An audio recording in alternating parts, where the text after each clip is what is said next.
se venía desesperando porque no hay nuevas tierras descubiertas, ¿ya? Así que por lo tanto terminaba siendo un caos. La primera isla que descubre Colón y que le salva la vida porque la tripulación ya se quería regresar a España es la isla que los indios llamaban, o que los nativos llamaban como Guanani, y que Colón lo va a terminar bautizando con el nombre de San Salvador, ¿ya? Después de esto, el viaje de Colón continúa por las islas del Mar Caribe o la zona de las Antillas. Colón no está llegando al continente americano aún.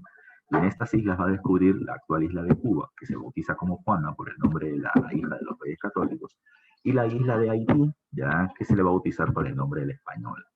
Además, la embarcación que era dirigida por Colón, que era una nao, era una embarcación más grande que era la Santa María, se destruyó en el medio del viaje, y con esta madera que quedó hicieron la fortaleza de Navidad o el fortín de Navidad, que algunos lo llaman como el primer asentamiento español en América. Colón dejó un grupo de españoles y se retira hacia España. Tras un viaje de más de 60 días, regresa nuevamente a España y en España es recibido, yo siempre lo menciono así, como una estrella de rock. O sea, nadie, digamos así, en su sano juicio, ya y en la experiencia que se venía teniendo, esperaba que Colón regrese. Todos los barcos que iban por el mar tenebroso, como se le llamaba, no regresaban. Y Colón no solamente regresó después de más de 150 días. Cuando Colón regresa es recibido por parte de los reyes, por parte de nobles y un montón de inversionistas, ¿ya? Y muchos otros curiosos. Y Colón comienza a mostrar telas, metales preciosos, animales, indios, o sea, nativos de la zona del Caribe, taínos de piel oscura, y los muestra, y era toda una novedad. Cuando Colón muestra ello, ahí viene la parte del negocio. Colón termina planteando, si esto se ha descubierto en el primer viaje, en un segundo viaje, yo les aseguro que podemos colonizar, ocupar el territorio americano. Ahí Colón plantea muchas tierras fértiles, mano de obra, gente que tiene transacciones comerciales pero no usa moneda. Nosotros podemos terminar ya manejando el tema monetario, cobrar impuestos y ganar mucho dinero. Les necesito ahora financiamiento. Ahora el financiamiento le llueve a Colón. Colón va a chotear financiamiento. 20 embarcaciones terminan llegando con Colón, ya con Colón América, y se funda, este es un dato fundamental, la primera ciudad española en América que termina siendo la Isabel. Colón deja a su gente acá, regresa por las islas que antes ya había conocido y se regresa a España. Cuando él retorna ya al territorio del Caribe en el tercer viaje, lo más importante, y varios de ustedes lo van a recordar, es que en este tercer viaje Colón termina llegando al continente americano, a lo que se llama tierra firme, al suelo continental, llega a las costas de Venezuela. Cuando llega a Venezuela, ni enterado que está descubriendo un nuevo continente. Él está creyendo que sigue en la zona de las Indias Orientales, ¿ya? Un dato más antes de eso. Entre el segundo y el tercer viaje se produce otra cosa más. Eh, Portugal se entera de estas propuestas, ¿ya? Y España le plantea otra cosa, ¿ya? España le plantea, mira, ¿sabes qué, Portugal? Tú y yo teníamos un acuerdo, ¿ya? Tú y yo teníamos un acuerdo, repito, vamos a poner que esta línea, la línea ecuatorial que está acá en la parte inferior del mapa, la línea ecuatorial era más o menos lo que correspondía al Tratado de Alcazobas-Toledo, un poquito más arriba en realidad, ¿ya? Entonces, todo el sur era para Portugal y todo el norte era para España, ¿ya? O sea, España podía disponer en la navegación y el comercio en ese espacio, pero no en el sur, que era ruta portuguesa. Entonces, España se dio cuenta que lo que va descubriendo en el Caribe es cada vez más grande y tal vez los territorios sean más amplios. Entonces, esta línea ya horizontal no le convenía, ya no le convenía. Por eso es que España, con la mediación de la Iglesia Católica, ya, con la Iglesia Católica con la que tiene una alianza, va a proponer una línea vertical de definición de territorios entre España y Portugal. eh, esa se le va a conocer como las bulas, ¿ya? Las bulas son las leyes del Papa, entonces el Papa proponía ello.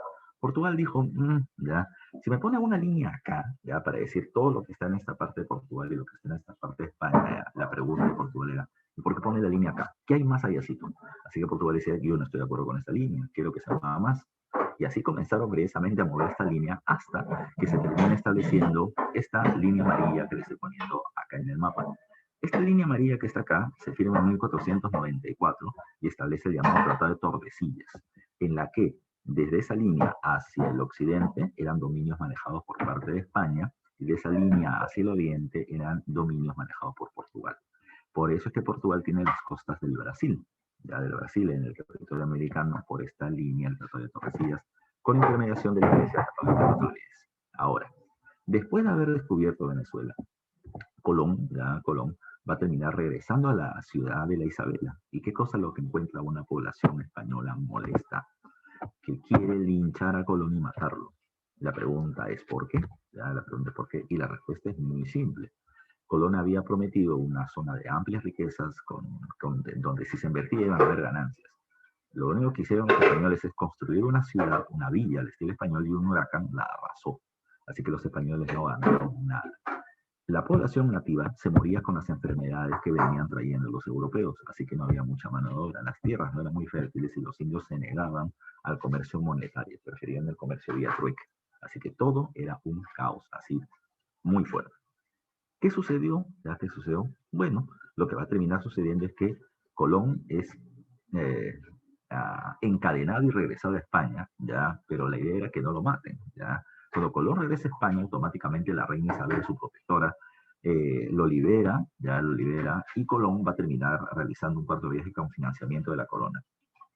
Ahí descubre algunos territorios de tierra firme de Centroamérica, Honduras, Costa Rica, Panamá, Nicaragua, pero insisto, siempre con la idea de que él había llegado a las Indias Orientales. Tras el cuarto viaje regresa a España, pero se encuentra con otro problema. Muchos de los españoles que habían huido de la Isabela a España habían denunciado formalmente a Colón por estafa. Y producto de esa denuncia, Colón va a ser apresado. Cuando Colón es metido a la cárcel, no estaba la reina Isabel porque había fallecido, y el rey Fernando Aragón lo deja en la cárcel un tiempo, ya para ablandarlo. Después de eso, se termina llegando a un acuerdo entre el rey y Cristóbal Colón. ¿Ya? Se escucha como un ruido de que se están moviendo cosas y se están haciendo algo en la casa. ¿Ya? No, o es interferencia, a ver, dime tú. ¿Ya? Tomen en cuenta que tras este proceso, Colón es ablandado, dejado en la cárcel un tiempo, y tras ello, se hace un acuerdo que Colón renuncia a los beneficios de la capitulación de Santa Fe, ¿ya? Y producto de esa renuncia, pues ya no tenía el 10% de la riqueza, ni el cargo de virrey, ni nada.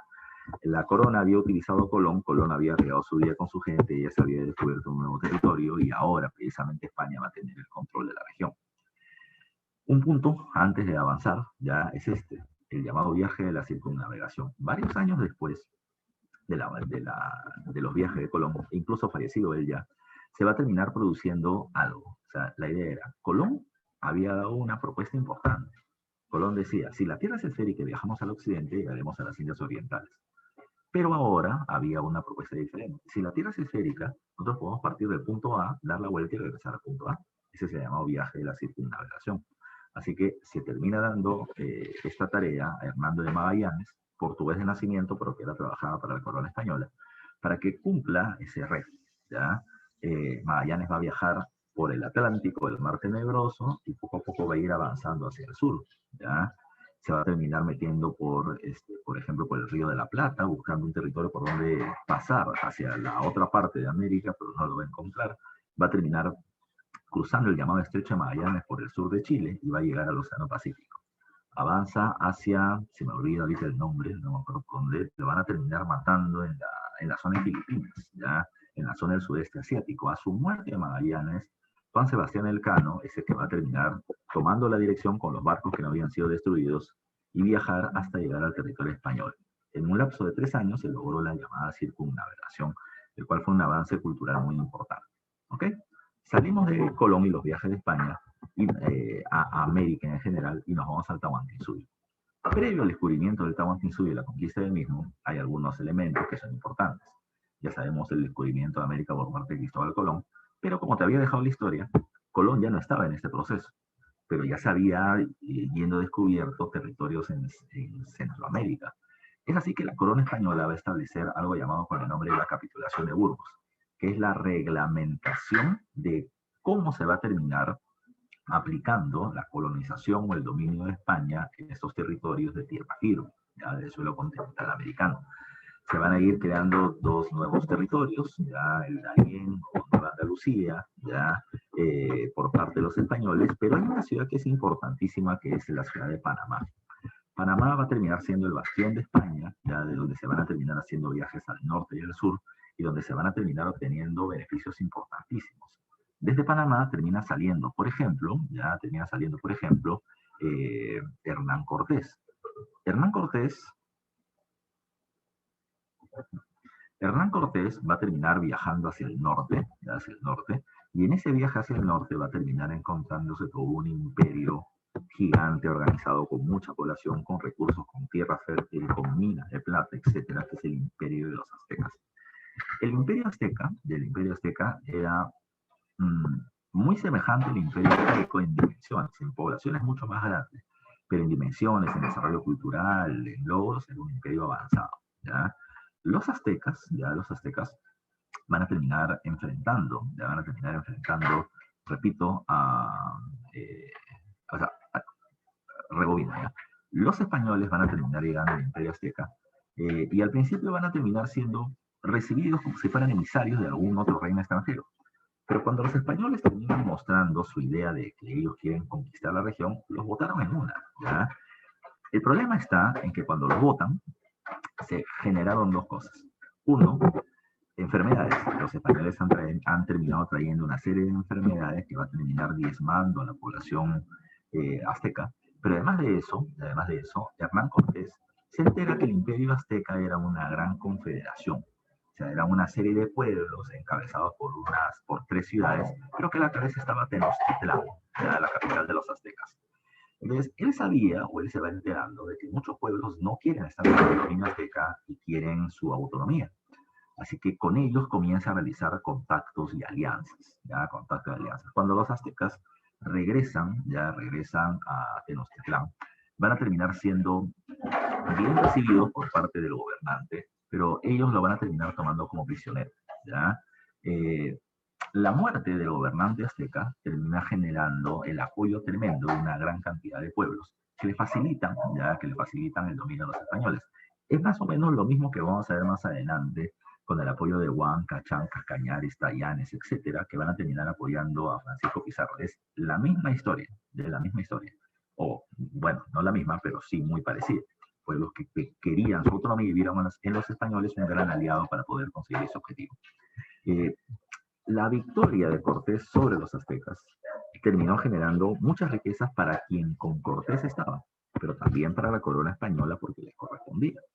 La tremenda cantidad de riquezas que llega hacia España hace que el rey de la época, Carlos I, que también es llamado como Carlos V, termine no solamente estando muy beneficiado y muy enriquecido, sino que además de eso quiera ya de que así como Cortés ha descubierto ese territorio, otro más lo haga.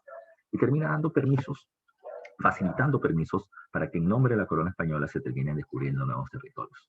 Esto terminó generando un boom de viajes ya por parte de muchos españoles para poder invadir otras regiones. ¿Ya? Eh, es ahí donde destaca la figura de otro personaje, ante Pizarro. Su nombre es Vasco Núñez de Balboa. Vasco Núñez de Balboa había sido gobernador de la importante ciudad de Panamá. Y desde ahí, repito, él había dado permiso a mucha gente para que vaya a diferentes lugares a investigar y a descubrir alguna tierra con riquezas importantes. Todavía sin éxito en ese momento. Pero había una noticia que siempre escuchaba él, que los diferentes pueblos nativos hablaban de que al sur habían tierras de mucho oro. Cuando él es retirado del cargo de gobernador, él mismo decide comenzar a buscar esas tierras ricas en oro. Es importante su viaje porque termina tomando un pequeño pueblo, ¿ya? En donde el cacique de la región, digamos, se somete fácilmente a los españoles, ¿ya? Y se comienzan a hacer saqueos de su pueblo. Pero el hijo de este cacique propone dos cosas, ¿ya? O plantea dos cosas. Lo primero es que hacia el sur habían tierras ricas en oro, cosa que Núñez de Balboa le dice, eso lo he escuchado un montón de veces y creo que nos están paseando, ¿ya? No creo que sea cierto.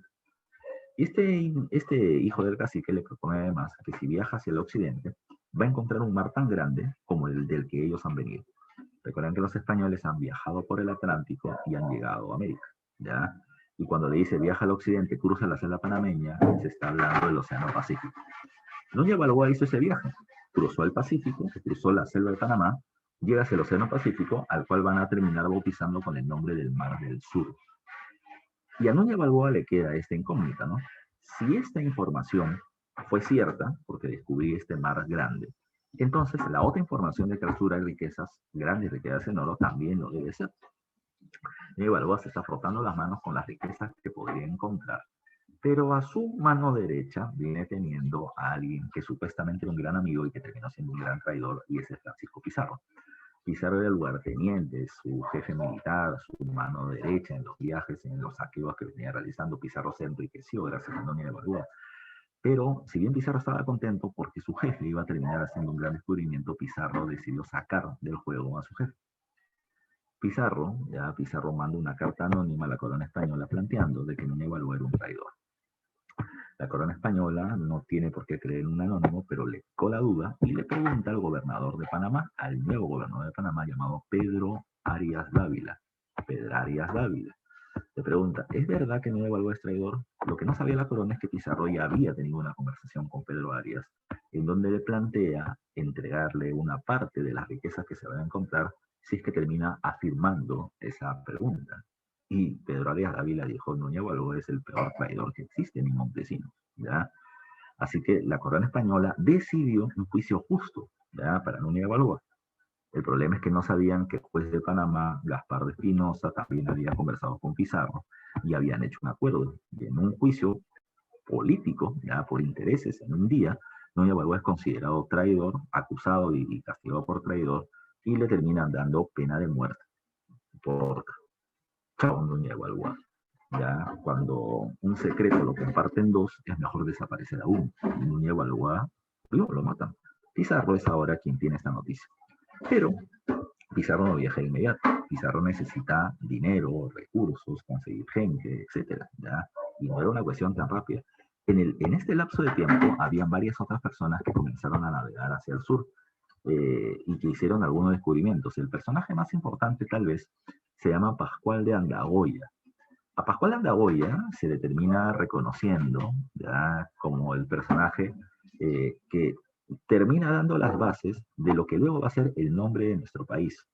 ¿Por qué? Porque Pascual de Andagoya llega hasta el norte, hacia el río Virú, y a él se le dice que hacia el sur de ese río, del Virú, habían riquezas enormes. Pues Pascual de Andagoya regresa a Panamá dando esa noticia.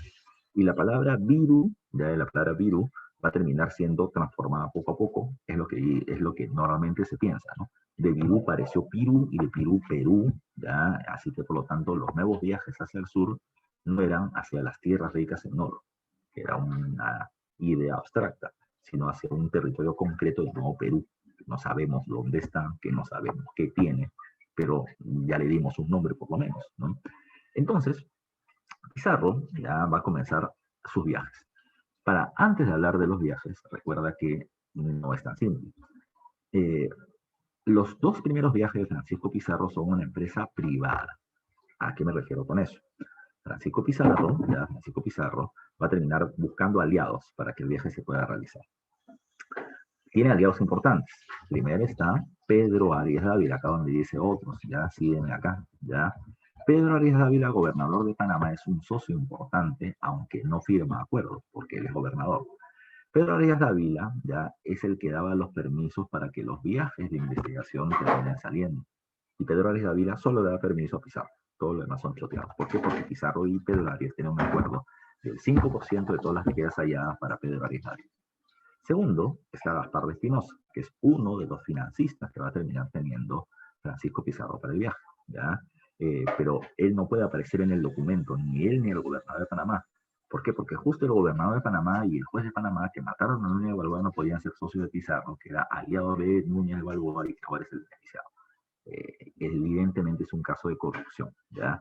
Pero por eso mismo ellos son socios a la sombra, ¿ya? ¿Qué va a pasar? Para que el viaje se haga, ¿ya? Se necesitaba formar, repito, una empresa privada. Y la empresa privada no es que yo termine, por ejemplo, con mi pareja diciendo, vamos a hacer un negocio, ¿ya? Ese es un acuerdo entre ella y yo. Pero para que sea un negocio formal, tendríamos que ir a registros públicos, ¿ya? Terminar viendo que el nombre del negocio que queremos hacer esté disponible, formar una empresa, hacer una minuta entre los dos, decir, ¿ya? tú y yo somos socios, ya estamos poniendo esta cantidad de dinero, estamos poniendo, no sé, las computadoras, el local, etcétera, ya, este es mi cargo, este es tu cargo, cómo nos terminamos repartiendo los beneficios, todo eso se tiene que poner en una minuta, en un acuerdo de formación de empresa. La empresa se llama empresa de levante. El contrato del acuerdo que establece los puntos de la empresa de levante se llama el contrato de Panamá. Y con esto aparecen los tres socios de la conquista. Pizarro, Diego de Almagro el Viejo y Hernando de Luque. Ya Hernando de Luque. Francisco Pizarro, como era el que había encabezado, ya, o el que tenía la noción de hacia dónde se viaja, va a ser el capitán del viaje. ¿Ya? Por lo tanto, él obtendría los mayores beneficios con los descubrimientos que se iban a hacer. Diego de Almagro era el encargado de los pertrechos, así aparecen los documentos. Si lo ponemos en términos actuales, es el encargado de la logística. Para que el viaje se realice se necesitan barcos. Almagro no es el dueño del barco. Almagro lo que va a hacer es comprar un barco de muy mala calidad, pero que importa, servía para poder navegar, ¿ya? Él consigue la tripulación, las armas, los alimentos, el agua, todo lo que se requiera para el viaje. Él es encargado de las compras, ¿ya? El tercer personaje es Hernando de Luque, que es importante, tiene doble función. Él tiene la plata, que no es suya, la plata es de Gaspar de Espinosa, que es el financista. Él es el tesorero, por lo tanto. Cuando Almagro quiere hacer una compra, le pide plata a Luque, Luque le suelta el dinero y las compras. Pero Luque, además de eso, terminaba siendo sacerdote. Y eso era importantísimo por algo. Retrocedamos un poquito en el tiempo. Cuando España ya termina no solamente tomando el Caribe, sino el territorio de tierra firme, y se conoce en Europa de la conquista de los aztecas y todo lo demás, los reinos de Europa comienzan a ver con ambición América, ¿ya? Y comienzan a buscar los errores que ha cometido el Reino de España para deslegitimar, ¿ya?, el dominio español sobre América. De esa manera, ¿qué es lo que va a suceder? Se establece algo. Lo primero que se va a terminar imponiendo, ¿ya?, lo primero que se va a terminar planteando, es que, de acuerdo a las leyes europeas, la invasión a la conquista de España sobre América, sobre el diferente reino de América, era ilegal. Porque de acuerdo a las leyes de la época, solo se podía declarar la guerra, ante un reino enemigo. Y lo que le van a decir los reinos europeos a España es, mira, los reinos de América, los pueblos de América, no te conocen, no tenían ningún conflicto contigo, no eran tus enemigos, por lo tanto, tu guerra es injusta e ilegal. Y como tus dominios sobre América son ilegales, entonces nosotros también podemos invadir América. Entonces los españoles le van a sacar la vuelta a esa ley y van a decir, perfecto, yo te entiendo, ya te entiendo. Mi invasión es ilegal porque no me conocía, pero ya me conocen. A ti no te conoce nadie, por lo tanto tu invasión sería más ilegal aún. Entonces se buscó otra justificación. Los reyes de España van a decir, no me conocen a mí, no los conocen a ustedes, pero hay alguien a que sí debe conocer, y ese alguien es Dios. Lo que van a proponer los españoles ahora es que sus viajes no terminaban siendo viajes de conquista o de invasiones, sino que eran viajes de evangelización, ¿ya? Es decir, para convertir al cristianismo, ¿ya?, a la población americana y lograr la salvación de su alma y la universalización del catolicismo. De tal manera que los españoles se ponen como eso, como los garantes de la evangelización. Pero para que haya una evangelización, tiene que haber un sacerdote. Entonces, cuando se invadía un pueblo, cualquiera sea primero tenía que haber un sacerdote por delante, con cruz en mano y con un discurso llamado requerimiento, que acá le estoy poniendo entre comillas. El requerimiento terminaba siendo el discurso de evangelización. Venimos en nombre de Dios, ¿ya?, para poder convertirte al cristianismo y salvar tu alma, ¿ya? Ahora, si tú no quieres hacerlo, por tu bien, vamos a terminar evangelizándote a la fuerza, porque lo que nos interesa, repito, la universalización de Dios y de Cristo y la salvación de tu alma. Entonces, el requerimiento era un discurso que servía para justificar las invasiones de los españoles sobre el territorio americano. Y eso es lo que se va a terminar produciendo, ¿ya? Eso que un sacerdote tenía que ver, y ese era Luque en el viaje. Después de esto, nos pasamos a los viajes. Recuerden que los viajes de Colón fueron 4 y los viajes de Pizarro van a ser 3, ¿ya? Cuando hablamos del viaje de Francisco Pizarro, los viajes de Pizarro, hay que tomar en cuenta que estos van a ser un poco complicados al principio. El primer viaje se le conoce como el viaje de la exploración y es una desgracia. No se termina encontrando nada importante. Los españoles van a ir por mar, salen de Panamá y van a llegar a la isla de las Perlas, donde habían perlas por lo menos para poder hacer joyas. De la isla de las Perlas van a terminar llegando al puerto de Piñas, donde no hay perlas, ¿ya? Donde solo piñas. ¿Ya? Después del puerto de Piñas van a terminar llegando al puerto de Hambre, donde ni piñas van a terminar teniendo. ¿Ya? Y después del puerto de Hambre van a llegar a la isla de las Piedras, donde encuentran la fortaleza de las Piedras. Cuando los españoles ven un pueblo amurallado, una fortaleza, los españoles dicen, uy, ya, si hay murallas es porque alguna riqueza están protegiendo. Pizarro le dice a Almagro, regresa a España solo y tráeme gente, ¿ya? Tráeme gente para poder invadir con fuerza la región. Almagro se trae 50 patas y cuando llega a la isla de las Perlas, a la isla de las Piedras, no encuentra a Pizarro. Pizarro había sido atacado días antes, ¿ya? Y había sido herido con flechas y asesinado a varias gente que estaban con él y logró ir a una isla cercana. Cuando Almagro llega, lo primero que ve es una flecha que le atraviesa el ojo y lo deja tuerto, y la gente con él llegó, termina invadiendo la fortaleza de las Piedras. ¿Qué encontraron? ¿Qué riquezas encontraron? Muy pocas. Ya lo que encontraron fue un ídolo, ya una imagen de su dios hecho de madera, que para este pueblo era importante y que por eso lo protegían, pero que para los españoles no valía nada. Así que la gente Almagro molesta, destruyen, ¿ya? Literalmente destruyen la fortaleza de las Piedras y por eso puede ser llamado el pueblo quemado. ¿Cuál fue el beneficio? Ninguno, no llegaron al Tahuantinsuyo, no tuvieron grandes riquezas. Lo poco que encontraron, se lo enviaron a Parra Espinosa, el financista, y a Pedro Arias Dávila, el gobernador, para que sigan respaldando el viaje de Pizarro. En el segundo viaje, ya llamado el viaje del descubrimiento, porque ahora sí se va a, digamos, a encontrar y por lo tanto demostrar que el Tahuantinsuyo, las tierras ricas en oro existían, toman en cuenta que al principio fue difícil. Y fue difícil porque primero se produce el llamado incidente de Atacames. Pizarro le pide a Almagro que regrese a Panamá, que entregue las pocas riquezas que se habían encontrado, que consiga permiso, pero sucedió un evento especial. El evento especial es que Gaspar de Espinosa, ya, el financista ya, del viaje, nombra a Almagro como capitán del viaje, ya, al igual que Francisco Pizarro.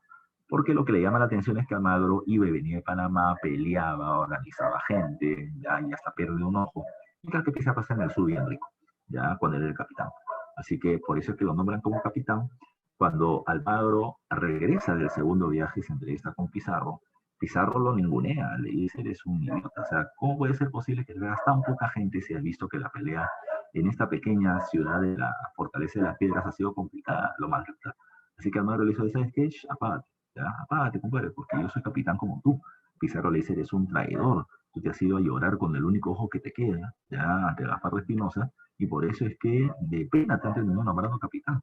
Se sacaron sus espadas, estaban a punto de pelearse y la gente los tuvo que separar. Ese se considera como el primer momento en que Pizarro y Almagro están a punto de pelearse. A punto de pelearse, es el primer conflicto entre los conquistadores. Eh, tras superar esta bronca, ¿ya? Se produce ya el avance hacia el sur, pero ahora ya no por mar, sino por tierra. Pizarro dijo, si por mar no conseguimos nada, por tierra debe ser, ¿ya? Cuando llegan a tierra, ¿qué pasó? Cuando llegan a tierra, ya, o cuando van avanzando por tierra, ¿qué encuentran? Van avanzando por la selva panameña y por la selva de Colombia. Y lo que van a terminar encontrando es solamente picaduras de mosquitos, picaduras de serpientes, ataques de pueblos nativos y un montón de muertos. Y Almagro regresando a Panamá cada rato para traer gente, pero sin beneficios. Mala noticia, nuevo gobernador.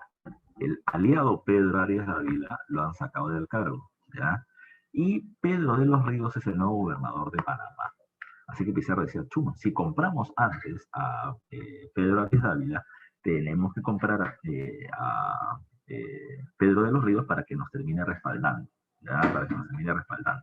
De esa manera, con las pocas riquezas encontradas en el segundo viaje, se termina enviando todo lo que la poca gente que estaba con Pizarro que había sobrevivido tenía, se le envió a Pedro de los Ríos.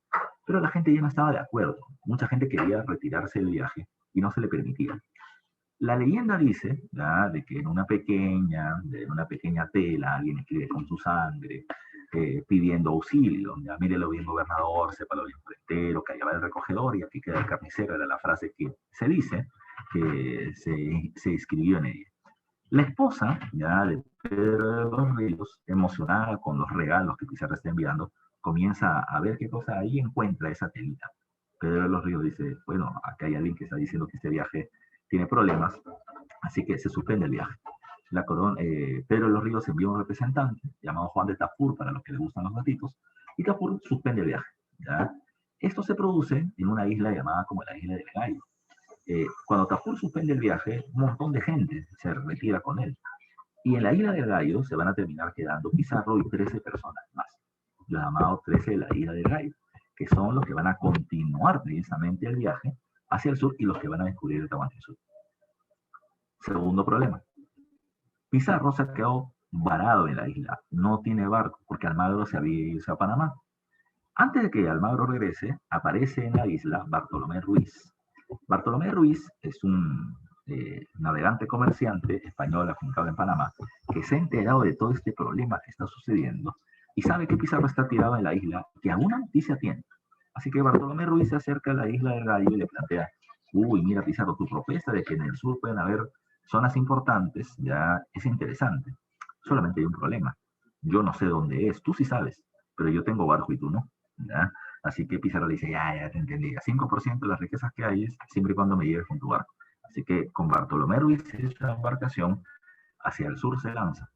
En el camino, cruzan la línea ecuatorial, encuentran una embarcación con 3 indios bien vestidos, con objetos de cerámica, plata y oro, y estos son los indios del pueblo de los Tayanes. Los capturan, ya, y sin tener el conocimiento de su idioma, comienzan a preguntarle, este objeto de oro, ¿dónde? Ya así simplemente, ¿no? Y los indios dicen, al sur, al sur, ya eso me están diciendo hace años, así que si tú conoces dónde está el sur, tú me vas a guiar. Así que los capturan y los utilizan como guías. Y estos indios tayanes los van a terminar llevando hacia el pueblo de los Tumbis, hacia Tumbes actual. Es ahí donde Francisco de Gómara va a terminar escribiendo la primera crónica sobre lo que ahora vendría a ser el Perú y sobre los Tumbis. Él describe una villa española, una pequeña ciudad ordenada, calles, avenidas, eh, viviendas para la población, viviendas diferenciadas para la gente de clase alta, una zona de gobierno, lo describe muy ordenadamente, ya muy ordenadamente. Los españoles se sorprenden, a diferencia de todo lo que habían visto en el camino. Acá sí había civilización, ¿ya? Lo siguiente es que siguen avanzando hacia el sur, van a pasar por la costa norte del Chinchaysuyo, ¿ya? Van a pasar por Chanchán, describen la ciudad a lo lejos, una ciudad grande, con una gran cantidad de población que los observa a lo lejos, con muchas zonas cultivadas, pero no pueden bajar a invadir el territorio por 2 factores importantes. No tienen gente, son poquitos, ya son poquitos. Y segundo, ya no tienen permiso. Recuerda que el viaje ha sido suspendido. Siguen avanzando y van a llegar hasta el río Santa en Ancash, ¿ya? Y por lo tanto, ahora, al llegar hasta acá, los españoles deciden regresar hacia Panamá. En el camino llegan a 2 acuerdos. No hemos descubierto nada, nada. No le van a decir a nadie lo que hemos terminado encontrando, ni a sus esposas, ¿ya? Nadie se va a tirar la pana de lo que hemos encontrado, ¿ya? Cuando lleguemos a Panamá se van a burlar de nosotros porque no quisimos regresar. Que se burlen, no importa, ustedes calladitos nomás. Segundo acuerdo, se va a hacer una bolsa, una chanchita, para que Pizarro viaje hacia España y busque permiso de la corona española directamente para invadir el territorio. Y así se hizo, así se hizo. Pizarro, este es un punto que a mí siempre me gusta hacer énfasis, antes de ir a España, Pizarro va a México. Su primo es Hernán Cortés. Y la conversación con Cortés va a ser muy importante por 2 cosas. Cortés, que ya era pues el gobernador ya de Nueva España o México, le termina firmando una carta de presentación a Pizarro, ¿ya? Eso, ¿para qué me sirve una carta de presentación? La carta de presentación abre puertas, ya abren puertas. O sea, Hernán Cortés está apadrinando a Pizarro, vamos a ponerlo así, ¿ya? Pizarro quiere conversar con los reyes o con el rey de España. Y no es que yo vaya a Palacio de Gobierno, toque la puerta y me reciba Sagasti y me diga, ven Panchito, vamos a conversar y vamos a tomar alcohol entre todos. Imposible, ¿ya? Pero si yo conozco a un ministro importante, una persona del entorno de Sagasti, y le dice, ¿sabes qué? Él es mi amigo, es mi familiar, tiene ideas importantes que te pueden terminar sirviendo, escúchalo, me va a escuchar porque alguien importante se te está diciendo. Esa es la importancia de la carta de presentación de Hernán Cortés, que le facilita a Pizarro el viaje o la llegada hacia los reyes para poder llegar a acuerdos. Lo segundo importante es que Cortés le dice a Pizarro cómo ha vencido a los aztecas, simplemente con el apoyo de muchos pueblos que querían su autonomía, a lo cual, ustedes chicos de semestral, ya se les debe venir a la cabeza. Es así donde consigue el apoyo de los Huancalos-Chancas y todo lo demás. ¿Ya? No se olviden. Tras este viaje, va a España, no lo recibe el rey de España. El rey de España es Carlos I, emperador del Sacro Imperio Romano Germánico de Alemania, llamado como Carlos V, que tiene el problemón de la reforma protestante y que está en Alemania viendo ese tema. ¿Ya? No te olvides tú. Lo segundo es que él se reúne con la esposa del rey. Ya la esposa del rey de España era la reina de Portugal, reina de España además, y con ella se firma la capitulación de Toledo. La corona española respalda a Pizarro en su viaje de invasión y de conquista hacia el Tahuantinsuyo. ¿Ya? Se establece además la creación de una gobernación que iba desde la línea ecuatorial 200 leguas hacia el sur, casi 1000 kilómetros, 960 para ser exactos, llamada Nueva Castilla, en donde el gobernador sería Francisco Pizarro, que además de gobernador o jefe político sería capitán general o jefe militar. Además tendría el cargo de algo así, de adelantado, junto de las ciudades y un montón de cargos más. Cuando la reina Isabel le pregunta a Colón, ¿tú eres solo o estás con alguien más? ¿Ya? Y él dice, bueno, yo tengo mis socios, Hernando y Almagro. Estos dos, antes de viajar, habían hecho un acuerdo con Pizarro. Pizarro será el gobernador de las tierras que se terminen estableciendo, porque él era el capitán del viaje. Su terquedad hizo que se termine descubriendo el Tahuantinsuyo. Pero Almagro quería algo. Almagro quería ser nombrado adelantado, fundador de ciudades en nombre de la corona española, lo que implicaba que la distribución de las tierras dentro de la ciudad le iba a ser Almagro, y por lo tanto iba a tener terrenos para él y para su gente. Hernando de Luque quería ser obispo de América, jefe de la Iglesia Católica en todo el continente americano. Eso es lo que le habían pedido a Pizarro, que peleen por ellos. Y cuando la corona le dijo, ¿quiénes son tus socios? Pizarro dijo ellos. ¿Qué cosa quieren? Pizarro dijo, no quieren nada. Todo lo hacen por el bien de España. Pero la reina dijo, pero, o sea, algo se les puede dar. Descríbeme qué has visto. Y Pizarro describe Tumbes, la ciudad esta bonita, ordenada de los Tumbes que había visto. La corona dijo, no se diga más, ¿ya? Almagro va a ser alcalde de Tumbes y Hernando de Luque va a ser obispo de Tumbes. Él quería ser obispo de América y le terminaron dando el cargo del obispado de Tumbes. De nada, ya, de nada. Así que, ¿qué pasó a continuación? Pizarro, antes de regresar, ya de regresar a Panamá para hacer el tercer viaje, Pizarro hace algo. Pizarro quiere reivindicar su vida, ¿ya? Quiere reivindicarse a sí mismo. ¿Ya? Pizarro regresa al pueblo de donde él había salido en España, Reino de Extremadura, pueblo de Trujillo. Ahí regresa a su barrio, de donde Pizarro había salido muchos españoles que habían llegado a América con una mano adelante y una mano atrás. Micio, analfabeto, criador de chanchos. Y ahora regresaba ya Francisco Pizarro, noble, vecino de la ciudad de Panamá, gobernador de Nueva Castilla y con un sueldazo. ¿Ya? Cuando él regresa, pues va a hacer una fiesta en su casa, ya financiada por él, ya se va a tirar la pana de la riqueza que tiene y lo que ha conseguido, y le pide a su gente, sus hermanos y la gente de su pueblo, que vengan con él al tercer viaje. Y así sucede, mucha gente viene con él, sobre todo sus hermanos. En el tercer viaje, es el llamado viaje de la invasión o conquista, o también llamado como el viaje de la derrota del Tahuantinsuyo. Lo primero que va a pasar es que Almagro está molesto porque a él no le han dado el título de adelantado que él pedía, ¿ya? Que él pedía. Pero, recuerden ustedes, Pizarro, para calmar los ánimos, hace lo siguiente. A mí me han dado el título de adelantado que tú querías. Yo te lo doy a ti. Cálmate, no te voy a traicionar. Segundo, Hernando de Luque estaba muerto, había fallecido, así que ya no había problema con el título de obispo de América, obispo de Tumbes. Así que se produce el tercer viaje. Para el tercer viaje, los españoles van a donde conocen, Tumbes, que encuentran una ciudad destruida. ¿Por qué? No saben. Bajan un poquito, Piura. En Piura fundan la primera ciudad española, San Miguel de Tangarará, y ahí se enteran de la pelea entre Huáscar y Atahualpa por el control del trono. Y además se enteran del resultado, Atahualpa ha ganado. Y además se enteran de que Atahualpa está en Cajamarca. Y además observan de que un espía los está siguiendo, Tambo Huaxo se llama él. Así que a Felipillo, uno de los indios tayanes que se habían llevado de España y que lo habían preparado como traductor, Felipillo le pide a Tambo Watson que por favor se consiga una entrevista entre Atahualpa y los españoles. Atahualpa dice que sí, pero la entrevista se tiene que hacer en Cajamarca, así que los españoles viajan hacia allá. Se produce la entrevista en Cajamarca, ya, la entrevista de Cajamarca. Varios de ustedes la deben recordar por los sucesos. El nuevo representante de la iglesia, el que hace requerimiento, es Fray Vicente de Valverde, cura Valverde. Valverde va con Felipillo ante Atahualpa, y le hace el requerimiento, la evangelización, y le muestra la Biblia, la palabra de Dios para evangelizar. Lo que se menciona, o sea, hay varias versiones de esto de por qué vota la Biblia. Una versión es que Atahualpa primero le ofrece al cura Valverde chicha de jora. Recuerden, es una bebida ritual. Le entrega chicha de jora y el otro por eso que asco esta basura y la bota al suelo. ¿Ya? Así que cuando Valverde le da la Biblia a Atahualpa, dice que asco esta basura y también la bota al suelo. ¿Ya? Así que por eso es que se ponen bravos los españoles. Otra versión es que Felipillo traduce mal. Felipillo tiene lengua, tumpicina, ¿ya? O tayán, ¿ya?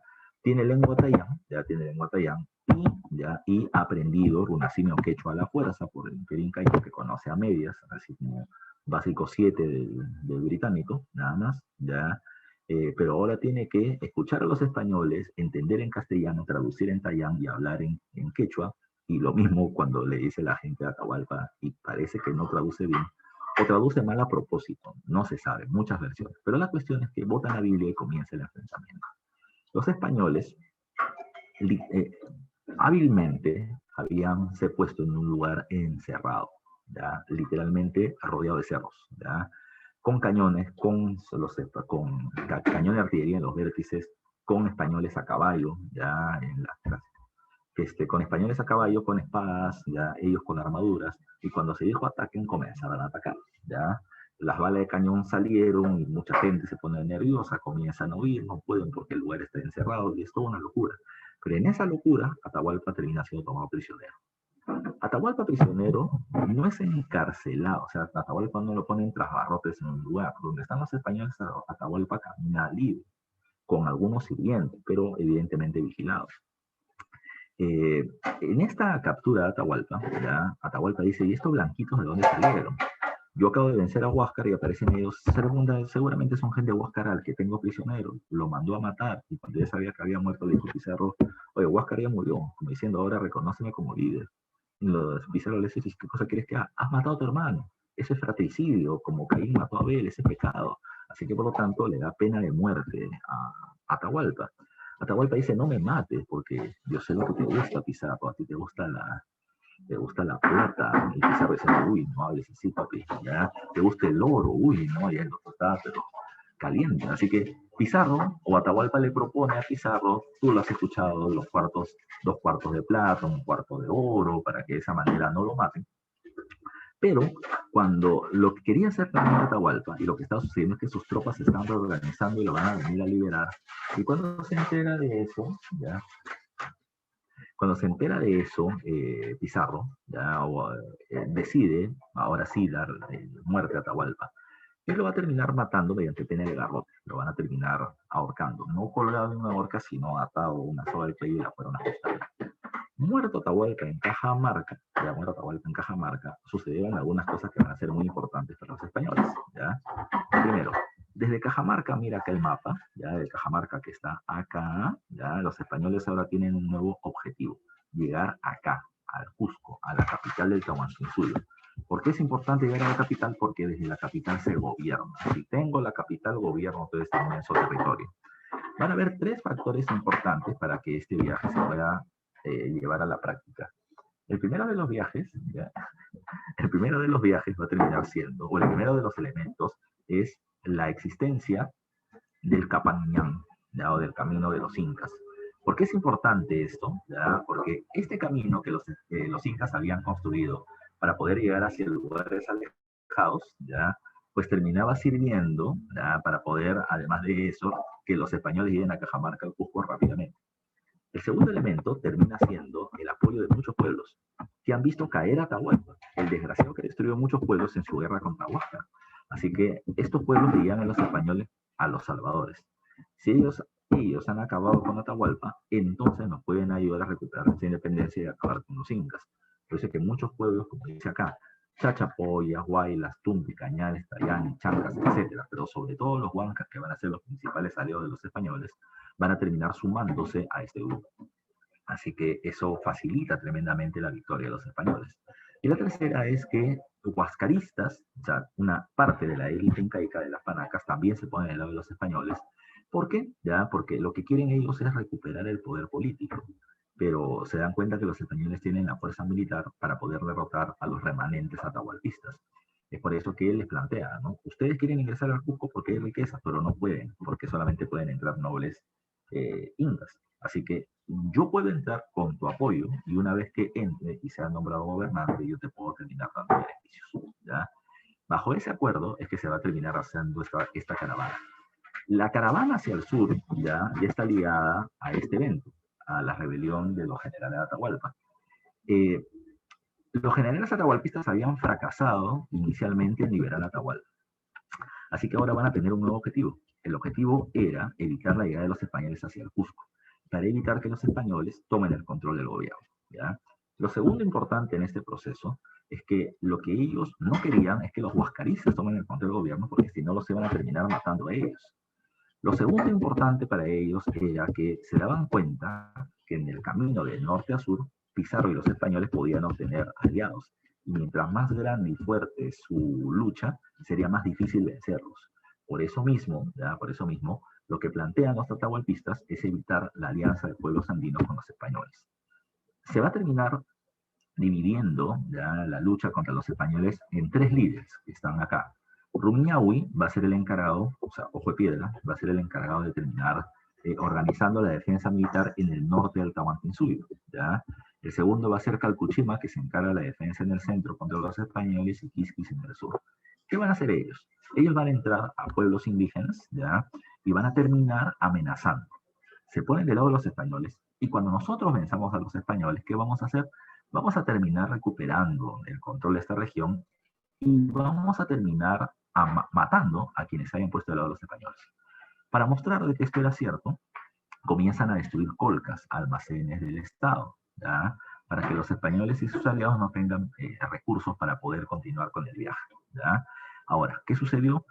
Lo único que terminaron generando es que las poblaciones, ya las poblaciones indígenas, digan, oye, estos incas le están teniendo miedo a los españoles, deben ser muy bravos, y como deben ser muy bravos es mejor ponerse de su lado y enfrentar a los incas y recuperar nuestra independencia. O sea, se consiguió todo lo contrario, ¿ya? El temor hizo que ellos se pongan contra los incas y no a favor de ellos. Lo siguiente a tomar en consideración es que estos generales quieren que uno de los hijos de Atahualpa, llamado Tito Tauchi, que es un niño, sea nombrado como inca para ellos poder seguir teniendo beneficios. Lamentablemente para ellos, los españoles y sus aliados indígenas van a terminar enfrentando, derrotando y asesinando a cada uno de ellos. Un caso especial, por si acaso, es el caso de Calcuchímac. Calcuchímac, como está en el centro del Tahuantinsuyo, enfrenta a los españoles en el camino hacia el Cusco. Va a asesinar, ya, bueno, esto es lo que dice la versión oficial española, a Calcuchímac se le acusa de asesinar a Túpac Hualpa, a quienes la nobleza huascarista habían propuesto como nuevo inca cuando llegue al Cusco. Cuando muere él, ahora los españoles van a respaldar a otra persona que es Manco Inca. Manco Inca, no se olviden, le estaba poniendo por acá, es entronizado, o sea, es puesto como inca en el Cusco, y una de sus primeras medidas va a terminar siendo asesinar a Calcuchímac, quemándolo vivo en la hoguera, acusado precisamente de matar a Túpac Hualpa. Cuando los españoles, cuando los generales de Atahualpa son asesinados y Manco Inca es proclamado como inca, como rey, recuerden que una medida importante en ese momento terminó siendo que si bien Manco Inca era gobernante, permitía a los españoles entrar a la ciudad de Cusco y saquearla, porque eso es lo que querían supuestamente los españoles, saquear y retirarse. Pero como varios de ustedes saben, pues eso no era el objetivo final. El objetivo final era ya entrar, saquear y quedarse, que es lo que terminó sucediendo. Así que Manco Inca terminó siendo un aliado para los intereses de los españoles durante ese proceso. ¿Qué más hay que tomar en consideración? Tras la derrota de los generales de Atahualpa, Manco Inca va a terminar dándose cuenta de que él estaba siendo solamente utilizado, ¿ya?, para los intereses de los españoles. Le estoy poniendo acá el título de resistencia inca recién por algo, ¿ya? No le estoy poniendo de los generales Atahualpa, ¿ya?, por algo, porque en pregunta de examen de admisión, ya de hace algunos años, que será 6, 7 años más o menos,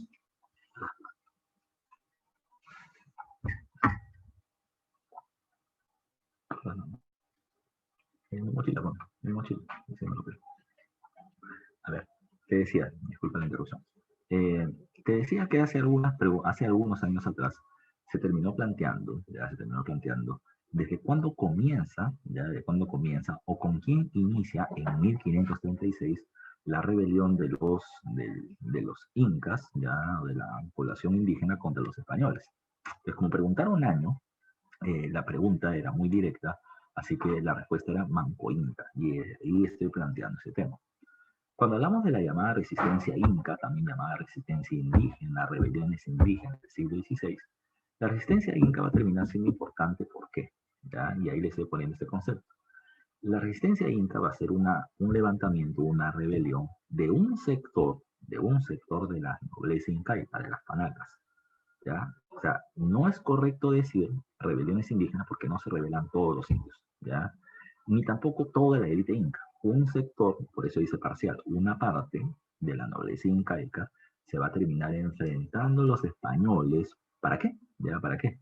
Lo primero, y eso es lo que busca Manco Inca, es recuperar el control político del Tahuantinsuyo, ¿ya? Es decir, ser realmente quien gobierne la región y no precisamente en la práctica como le estaban haciendo los españoles. Ahora, eso no se va a terminar consiguiendo, ¿ya? Eso no se va a terminar consiguiendo. Como no se pudo conseguir, tras Manco Inca, sus hijos, ya desde Vilcabamba, van a intentar conseguir los mayores beneficios posibles para ellos. Entonces, por eso les estoy planteando por acá. Esta rebelión de esta parte de la élite inca va a terminar siendo contra el dominio español, y como veis en las fechas, es muy largo. Son 35 años de lucha, y uno puede entender de que es una lucha permanente, que los incas no se rindieron, y la verdad es que esta rebelión rápidamente se fue diluyendo, ¿ya? O sea, fue siendo cada vez más débil, más débil, más débil, más débil, con menos fuerza, y por lo tanto ya no era una amenaza real, sino que por el contrario buscaban hasta negociaciones, ¿ya? Ya iremos viendo esto, o iremos recordando porque muchos de ustedes lo conocen. Cuando hablamos de esta resistencia inca, para comenzar, Manco Inca la inicia en 1536. ¿Por qué Manco Inca pasa de aliado de los españoles para tomar el control del Cusco y permitir precisamente el saqueo de la ciudad a opositor? Precisamente lo que va a suceder es esto. Los españoles toman las viviendas de las panacas y votan a los nobles de estas. No respetan sus cargos, no respetan digamos, su posición social, no respetan, ¿ya?, los templos a los cuales terminan saqueando. Y Manco Inca al principio frenaba a la élite, le decía, esto es momentáneo, ¿ya? Esto es momentáneo, esto va a pasar, ¿ya? No va a ser siempre, pero no es así, pues, ya no es así. Recuerden ustedes que Manco Inca pasa de aliado a opositor, ya de aliado a opositor, porque no se está respetando su cargo, los beneficios de la nobleza, y además de eso el saqueo de sus viviendas y los templos. Segundo punto, a ver qué me están preguntando por ahí. Recontra. Pero, repito, hay que ponerse en el contexto. Él está, eh, mira, para que lo entiendas mejor, ¿ya? Para que lo entiendas mejor, debes haber visto la presentación de los equipos técnicos de Keiko del Castillo. Yo no entiendo así literalmente de todas las personas que han jalado, cómo es que Carlos Bruce, Pechito Bruce, ya está con Keiko, ya como presentado como su equipo técnico y posible ministro de vivienda tal vez, ya. No entiendo. ¿Y por qué no entiendo? Porque en la marcha de los 4 suyos del año 2000, que buscó tumbarse a Fujimori, uno de los coordinadores de la marcha de los 4 suyos era Carlos Cruz, ¿ya? Además de eso, eh, Carlos Cruz es declarado abiertamente homosexual, ¿ya? Y el grupo de Keiko es declarado abiertamente conservador, además aliado con López Aliaga, que es Si Keiko ya es derecha conservadora, López Aliaga es derecha extrema conservadora y están también aliados. Yo no sé qué sancochado están haciendo ahí. Pero es lo mismo que pasó acá. Cada uno va a comenzar a buscar sus intereses. Banco Inca vio a los españoles un aliado y ahora lo ve como un problema y se enfrenta a ellos. ¿Qué hace Manco Inca? Manco Inca, estando en Cusco, o sea, él era Inca, pero estaba casi encarcelado en el Cusco. ¿Qué es lo que hace él? Le pide a Hernando Pizarro, hermano de Francisco. Francisco no está en el Cusco, está buscando una capital y acaba de fundar Lima en el año 35. Le pide él, Hernando Pizarro, permiso para ir a Vitcos o a Vilcabamba para terminar trayéndole un regalo que es una estatua de oro de su padre Huayna Cápac de tamaño natural. Ya, así que Hernando Pizarro dijo, pues papi, ¿dónde está el regalo? En Vilcabamba, lo quiero traer, dame permiso. Pues anda de una vez. Pero cuando este regresa con un montón de hombres de guerra y se produce la rebelión de Manco Inca del año 36. Esta rebelión se separa en dos. En Cusco, quien la encabeza es Manco Inca. Hacia Lima es Kisu Yupanqui, su primo y uno de los generales del ejército incaico. El objetivo de Manco Inca era tomar el control del Cusco y de Kisu Yupanqui tomar el control de la nueva capital que terminaba siendo la ciudad de Lima. No terminó teniendo resultados. Manco Inca llega al Cusco, asedia al Cusco, hay enfrentamientos en la ciudad, pero este buscaba convencer a la nobleza incaica de que se pongan de su lado y acaben con los españoles. Para su mala suerte, en plena rebelión, regresa Diego de Almagro. ¿Por qué Diego regresa? Ese dato lo vamos a ver más adelante detenidamente. Pero uno de los nobles incas, que estaba con Diego de Almagro, llamado Paulo Inca, convence a la nobleza cusqueña de que los españoles son aliados importantes y es mejor estar con ellos que contra ellos. Así que la nobleza incaica estaba en esa duda, prefirieron no ponerse del lado de Manco Inca y su rebelión no funcionó. El tiempo que había perdido intentando convencer a la nobleza le terminó siendo perjudicial. Conclusión, Manco Inca va a terminar siendo derrotado, y este va a tener que dirigirse primero hacia Sacsayhuamán, donde con apoyo huanca lo van a terminar venciendo, tiene que irse a Vilcabamba. Kisu Yupanqui en su viaje a Lima por la sierra, hacia la sierra central y luego bajando a la capital, tiene dos enfrentamientos con los huancas, un enfrentamiento en Lima en la zona del puente Atocongo, va perdiendo tiempo, llega en febrero del 37, mucho calor, pero sobre todo las aguas de los ríos habían terminado creciendo siempre en nuestro verano, los españoles terminan rompiendo los puentes colgantes, los españoles se ponen de la otra ladera del río Rímac, y cuando los españoles quisieron cruzar el río, las piedras y la corriente los terminaron arrastrando o las balas de los españoles los terminaron matando. Así que esta rebelión no funcionó, fueron totalmente derrotados y Manco Inca se retira hacia la selva del Cusco Vilcabamba para intentar reorganizar la rebelión. Manco Inca tiene apoyo en este territorio, pero no le va a ir muy bien. Hay un evento que es importante y lo vamos a ir viendo en un momento, que es la primera guerra civil entre los españoles. Diego de Almagro, el viejo, el tuerto, es asesinado. Cuando es asesinado, un ratito muchachos. Diego de Almagro, el tuerto, el viejo, va a terminar siendo asesinado. Y un grupo de los almagristas, ¿qué cosa es lo que va a hacer? Un grupo de los almagristas se dirige hacia Panamá.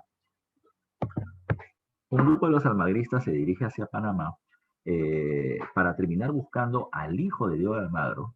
Varios de ustedes deben recordar, a ver si me lo ponen para ver si están vivos, cómo se llama el hijo de Diego de Almagro. Van a buscar al hijo de Diego de Almagro para nombrarlo como heredero de los territorios de la Nueva Toledo. A ver, por ahí alguien que está atento a terminar respondiendo, y es Almagro el Mozo, y ese Simenita, y eso termina siendo correcto. Entonces, Almagro el Mozo lo querían traer como heredero, como sucesor de la gobernación de la Nueva Toledo. Pero otro grupo de almagristas dijo, mejor nos juntamos con Manco Inca, unimos esfuerzos, enfrentamos y matamos a Pizarro y recuperamos el control del gobierno. El problema estuvo en el liderazgo de la rebelión.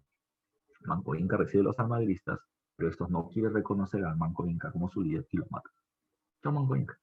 A partir de ahí, los hijos de Manco Inca son los que van a asumir el liderazgo de la rebelión desde Vilcabamba y tenemos a Seri Túpac, que no termina tomando ningún tipo de liderazgo. Al contrario, Seri Túpac comienza a negociar con los representantes del gobierno colonial y va a ser recibido en Lima por el segundo virrey del Perú, que es Hurtado de Mendoza, y con Hurtado de Mendoza termina llegando a un acuerdo, ¿ya? En ese momento ya se venían produciendo las guerras civiles entre los españoles. Y las guerras civiles, como lo veremos en un momento, y varios de ustedes espero lo recuerden, se producen por encomiendas. Entonces, ¿qué cosa es lo que ellos van a terminar haciendo? ¿Ya? ¿Qué cosa es lo que ellos van a terminar haciendo? Eh, Sayri Tupac le plantea, ya, bueno, si ellos están peleando por encomiendas, por el control de pueblos indígenas y la administración de los suelos que ellos tienen, pues yo quiero una encomienda. Esa encomienda que quiero es la tierra más fértil de todo el Tahuantinsuyo, que es el Yucay. Tú me das a mí la encomienda del Yucay y yo te reconozco a ti, rey de España, como rey de estas regiones, y se acabó el enfrentamiento. La corona automáticamente le da la encomienda del Yucay y se acabó la rebelión de Sayri Tupac. Su hermano Tito Cusi va a decir, aguanta, aguanta, aguanta. Eso que se ha firmado, lo firmó mi hermano. Pero él se está rindiendo. Nosotros no, nosotros seguimos peleando. Tito Cusi sigue peleando contra los españoles un tiempo y después busca un acuerdo. Y ese acuerdo se llama la Paz de Acobamba. En la Paz de Acobamba, Tito Cusi que ya no quiere seguir peleando más porque sabe que no va a ganar, le va a decir, yo te reconozco a ti, Felipe II, rey de España, como rey de esos territorios, siempre y cuando tú me reconozcas a mí, Tito Cusi como rey, como tú igual, pero como rey de Vilcabamba. Bueno, la corona española se puso a investigar el caso y se dio cuenta que Vilcabamba era un territorio de la selva del Cusco no tan grande y por lo tanto no perdían nada entregándole esto para que Tito Cusi no moleste y por lo tanto se acabe el conflicto. Le aceptan bajo una condición, la evangelización de todo el pueblo de Vilcabamba, incluso Tito Cusi, y el atraca por ser nombrado Inca. Todo anduvo bien, la gente se evangelizó, todo anduvo en paz, Tito Cusi que más escribe una crónica, todo está tranquilo, tranquilo. Hasta que Tito Cusi, años después, termina cayendo enfermo, la población nativa le pide a los sacerdotes agustinos que habían evangelizado a la zona de que por favor curen con los poderes que ellos venían teniendo a Tito Cusi Yupanqui, le preparan un brebaje y se muere. Los indígenas acusan precisamente de asesinato a los sacerdotes, los matan, ya los matan, y es ahí donde uno de los hermanos de Tito Cusi Yupanqui, Tupac Amaru, decide una postura más hermética. Tupac Amaru dijo, acá a Vilcabamba no entra ningún español, ni sacerdote, ni comerciante, ni nadie, ya, ni nadie. Intentó entrar una comitiva de españoles y los asesinaron, ¿ya? Así que para ese entonces, el nuevo virrey del Perú, Francisco de Toledo, va a terminar haciendo algo. Toledo decide ponerle fin a esta rebelión. Y lo que hizo fue ir a Vilcabamba, bueno, él no, envía una comisión a Vilcabamba, terminan capturando a Tupac Amaru, lo traen al Cusco o lo llevan hacia la ciudad del Cusco, traen a los caciques, a los indios nobles de los diferentes pueblos y frente a todos, Tupac Amaru es decapitado y descuartizado. Las partes de su cuerpo llevadas a los diferentes pueblos con los caciques para que todo el mundo vea que su rey, que su inca, había muerto.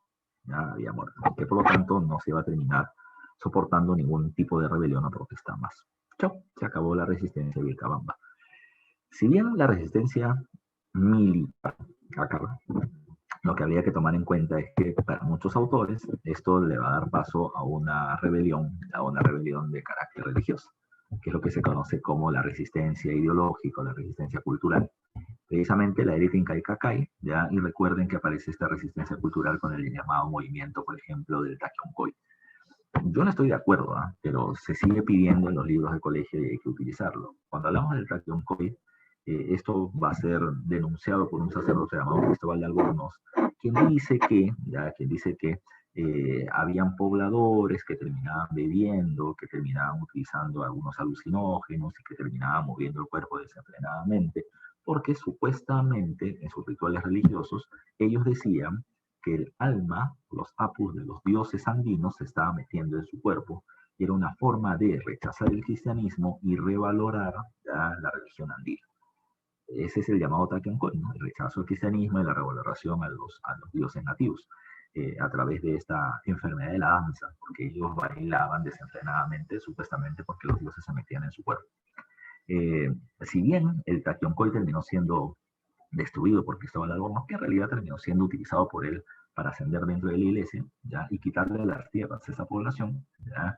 Vino otro elemento más, ¿ya? El otro elemento más es el Inca, a la muerte de Tupac Amaru y el descuartizamiento del mismo, pues se va a terminar apareciendo la leyenda de que en algún momento estas partes del cuerpo y la cabeza se reunirán, restablecerán al Inca, restituirán al Tahuantinsuyo y expulsarán a los españoles. Ese es el argumento que se va a terminar utilizando, una idea mesiánica, como se está planteando ahí en la diapositiva, para recordar, que en algún momento los dioses van a terminar solucionando los problemas del pueblo indígena. ¿Ya? Además de esto, pero mucho más adelante, se va a terminar estableciendo, ¿ya? Se va a terminar estableciendo, ¿qué figurita esa mujer? Se va a terminar estableciendo el llamado movimiento de extirpación de idolatrías. La evangelización inicialmente va a ser dirigida por parte de la Orden de los Dominicos. ¿Ya? No se olviden de ese dato, que es la primera orden religiosa que llega al Perú. Y la Orden de los Dominicos, ¿ya? Y esto yo siempre lo explico, la Orden de los Dominicos consideraba que los indígenas eran idólatras, es decir, que adoraban a un Dios diferente que el Dios de los cristianos. ¿Ya? Es decir, adoraban a alguien que no era ni Yahvé ni Jesús, y por lo tanto esa era idolatría. Pero los dominicos atenuaban eso diciendo de que era una idolatría natural. Es decir, la gente no cree en Yahvé o Jehová, no porque lo rechace, sino porque no lo conoce. Entonces tenemos dos posibilidades, decían los dominicos. O lo imponemos a la fuerza, ya, y la gente va a decir, sí, sí, sí, creo en él, pero solamente para que no me pegue. O convencemos a la gente de que este termina siendo la religión y el Dios verdadero. Y los dominicos van a tener una función pedagógica dentro de su propuesta religiosa. ¿Qué va a suceder a continuación? Bueno, los dominicos lo que van a terminar siendo es lo siguiente. Los dominicos van a acordar, o van a intentar evangelizar de diferentes maneras.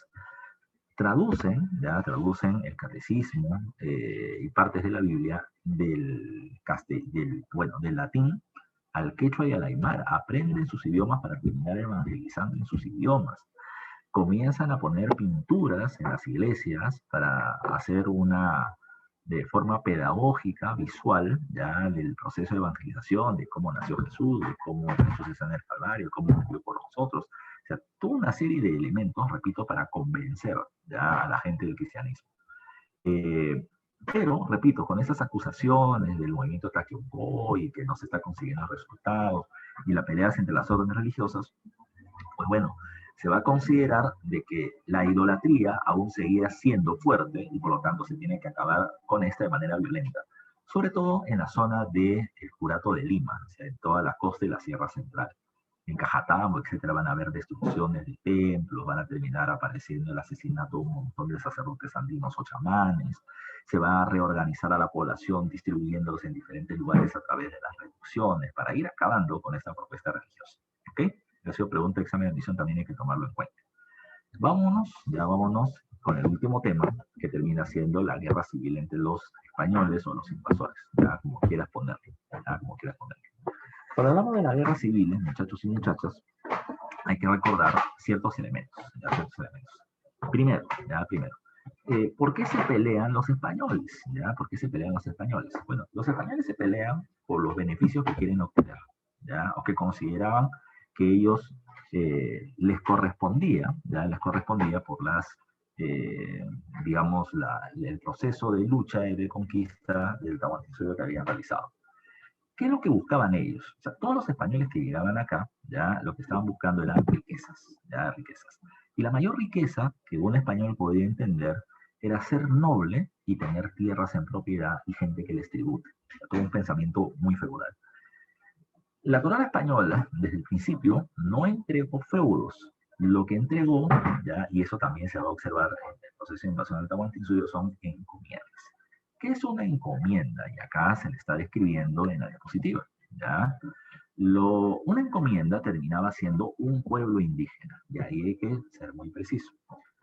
Cuando hablamos de un pueblo indígena, recuerda, no es que la corona española le está diciendo a los españoles que han invadido, yo te voy a dar un pueblo y esa gente son tus esclavos y puedes hacer lo que quieras y esas tierras son tuyas y puedes hacer lo que quieras. No.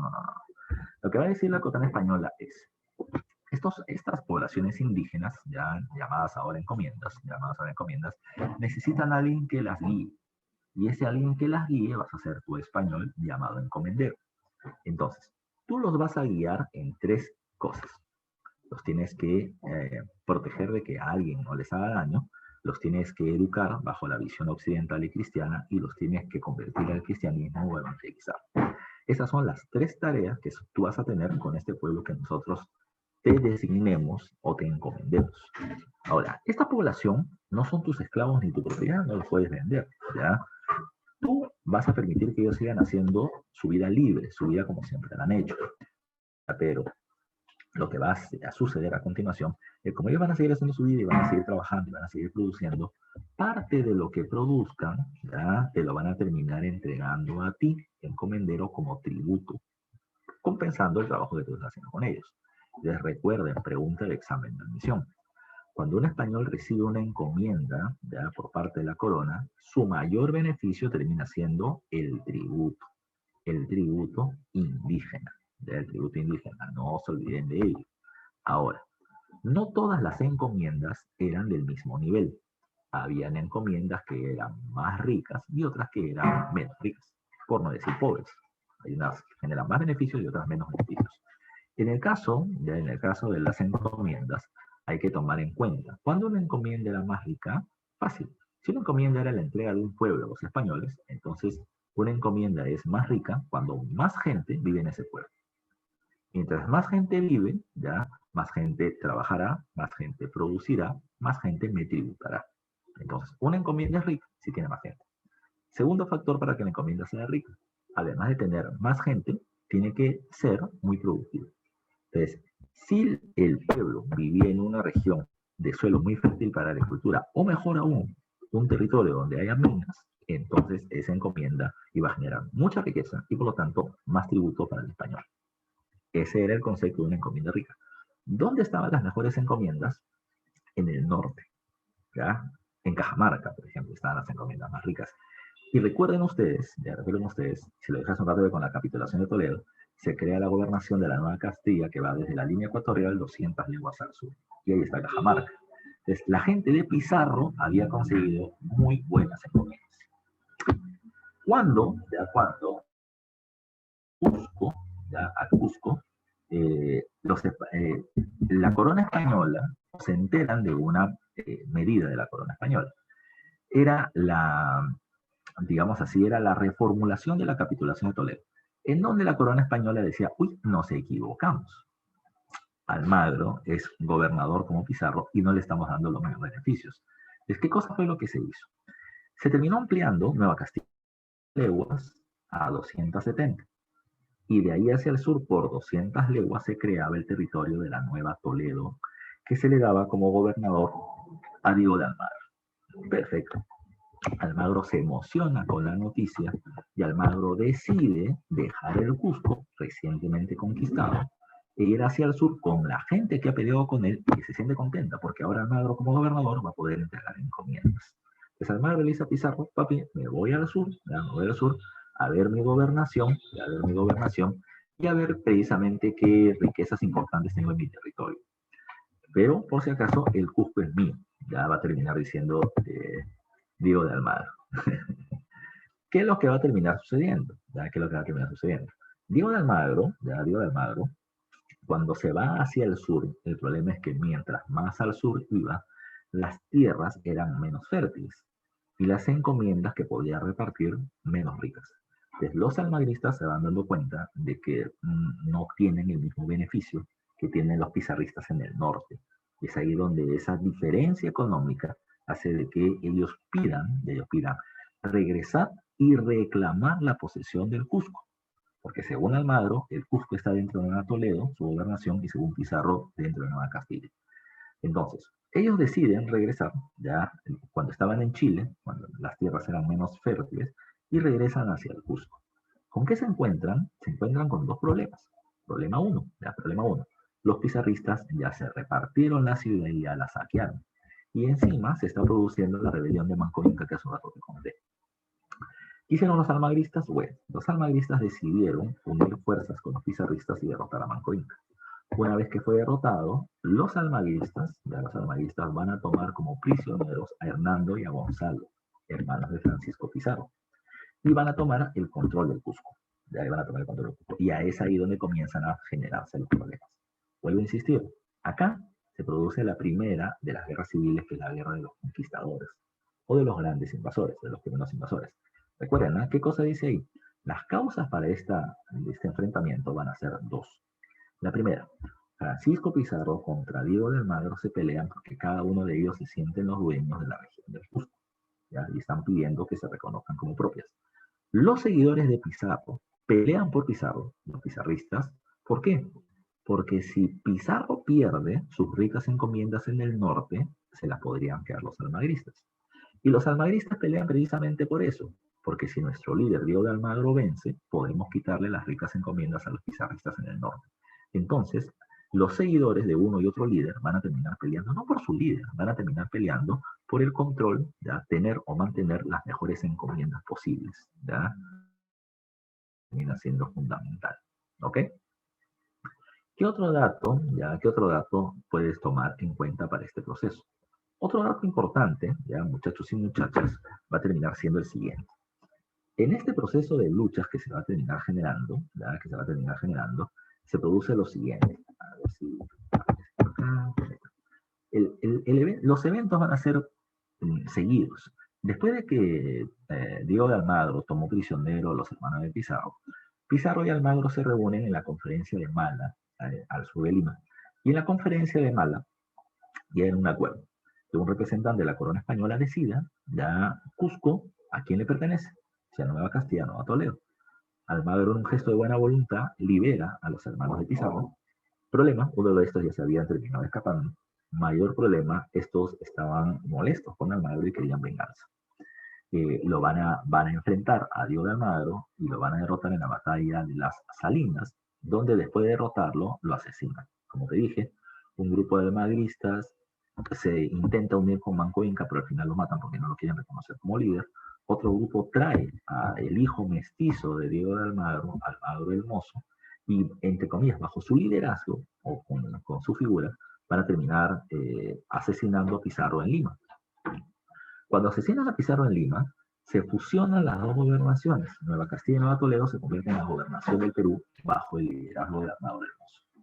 Y con esta situación, ¿qué sucede? Ya que sucede, Almagro el Mozo entrega las ricas encomiendas del norte a los almagristas y los pizarristas evidentemente están descontentos. Finalmente, muertos los dos grandes líderes, la corona española envía a un nuevo representante, a un nuevo gobernador para que ponga orden, llamado Vaca de Castro.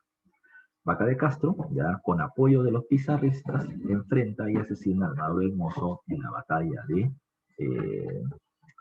Chupas, si no me falla la memoria, en la batalla de Chupas. Y cuando lo terminan asesinando, Vaca de Castro muy hábilmente reparte encomiendas entre los pizarristas que lo ayudaron y los almagristas que quedaban con vida para que ya no se peleen por más encomiendas. Aparte de había muerto mucha gente y por lo tanto eran pocos los receptores de ese beneficio. Con esto se puso fin a esta rebelión. Hasta ahí estaba todo tranquilo. Hasta ahí estaba todo tranquilo. Hasta que se produce un nuevo problema. Los españoles comenzaron a explotar a los indígenas, a obtener mayor cantidad de tributos por las encomiendas y todo lo demás. Pero va a suceder otro hecho. En el año 1542, la corona española, el rey Carlos I de España, establece un nuevo conjunto de leyes llamadas como las leyes nuevas de Indias. Y las leyes nuevas de Indias, ¿qué cosa es lo que van a terminar estableciendo? Ya van a establecer varios cambios, entre ellos la eliminación del sistema de gobernaciones y la creación de los virreinatos. Dos virreinatos para toda América, México desde el sur de Estados Unidos hasta el norte de Panamá, y de Panamá hasta Chile, salvo Brasil y Venezuela, el virreinato del Perú. Chao gobernaciones.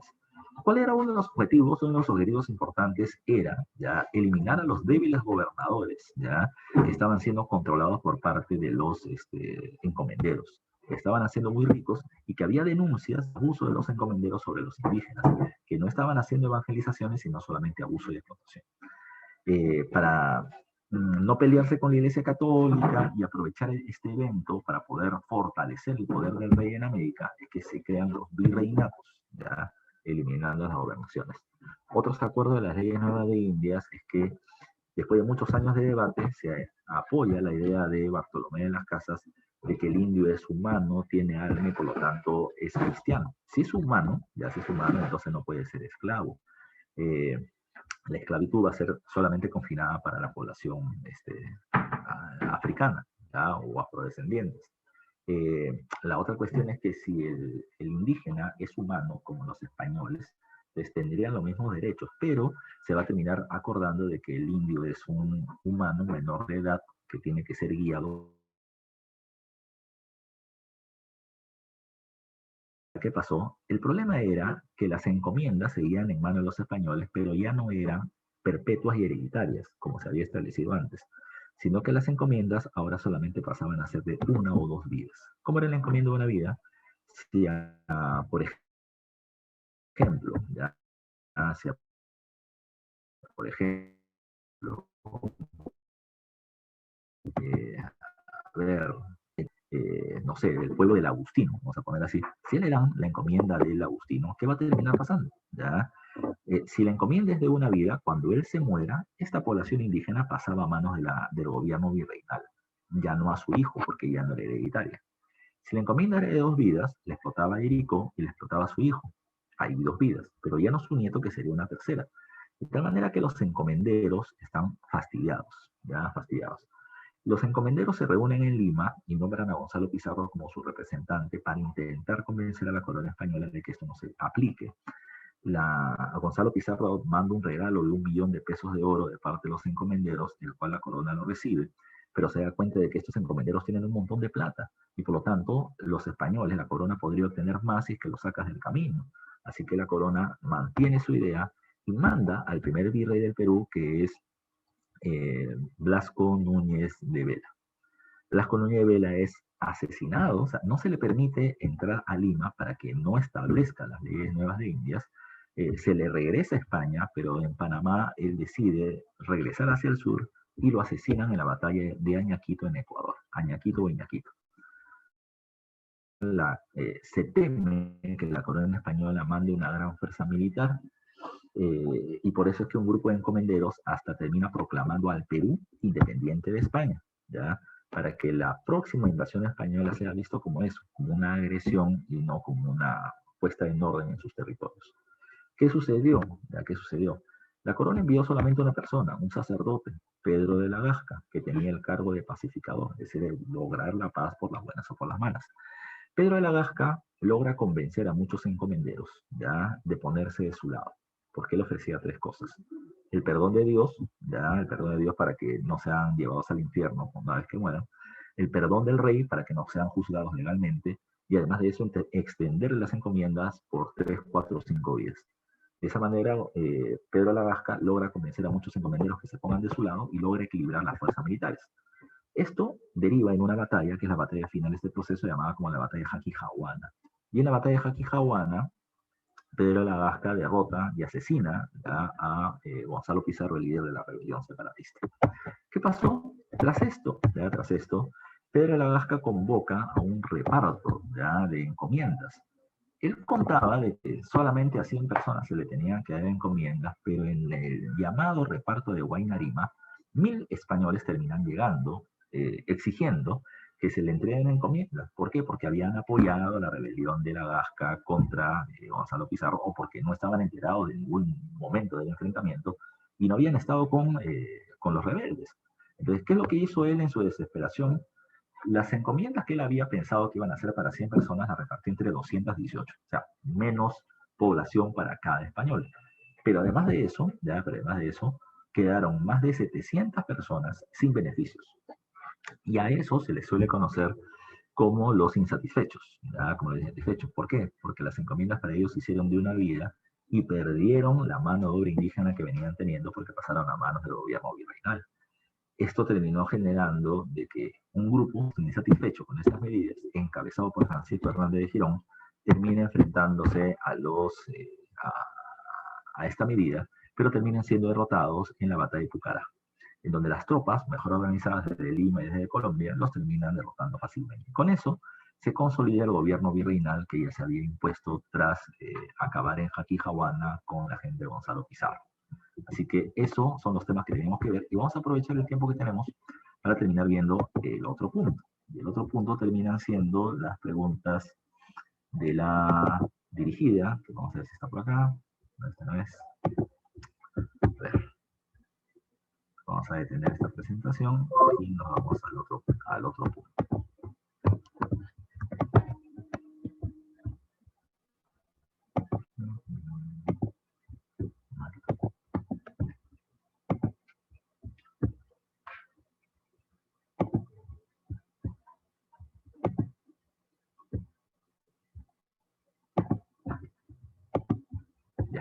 ¿Se puede ver la dirigida, muchachos? Por favor, confírmenme.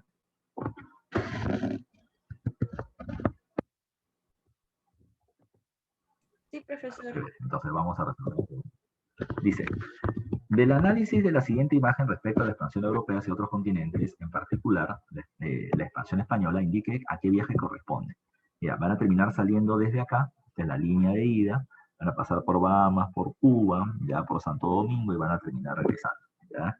Mira, este viaje de acá, Santo Domingo vendría a ser en donde se va a terminar fundando la ciudad de, bueno, en todos esos alrededores está la zona de Haití, ¿ya? Este viaje corresponde al primero de los viajes de Cristóbal Colón, así que por lo tanto está en la clave C la respuesta, ¿ya? Pregunta número 2, no te olvides, ¿eh? En esta pregunta la clave es la clave C de casa. Pregunta número 2, incidente negativo, ¿ya? Incidente negativo del grave durante el segundo viaje de Francisco Pizarro.